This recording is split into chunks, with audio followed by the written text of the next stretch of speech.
Grinnell's a residential campus, which means that everyone's living either on campus or within walking distance of campus, so there's a lot of students living in the dorms. We have a variety of different dorm styles. Most of them are doubles, but there's some co-ops and singles and triples as well. We have 3 separate campuses that our dorms are separated into, although they're all really close together. We have North Campus, East Campus, and South Campus, and you can have people of all classes, of all genders living anywhere in any of those buildings. After your first year, there's an option to apply to live in project houses or language houses. So there are a couple different language houses on campus, like French house, Chinese house, and in those houses, everyone there speaks that language. There are other project houses as well, like Farmhouse is one of them, and right now they're growing their own foods, and I think they plan to get chickens. Yeah, I think they just got approved for chickens. It's really the people that make it what we are. That is what I really love, just the community that is built on each and every floor.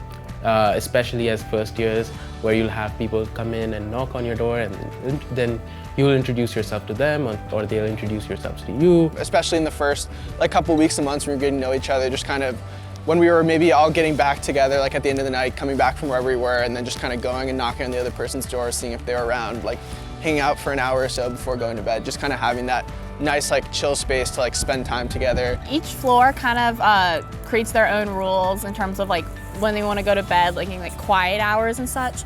And generally this is set up at the beginning of the year when people are still getting settled and before people get their routines down. A lot of that is coordinated by the community advisor, and so on either every floor or every other floor, depending on how many people there are, there's a student who's designated to kind of look out for those floors, and they're called a community advisor or a CA, and they plan events for the floor and really help build a community. I found my community advisor in my first year to be very helpful. She helped me determine, where things were, including classrooms sometimes, which was really nice.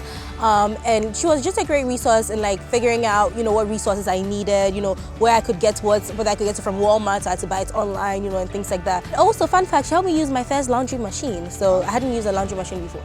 Most people stay on campus for all 4 years.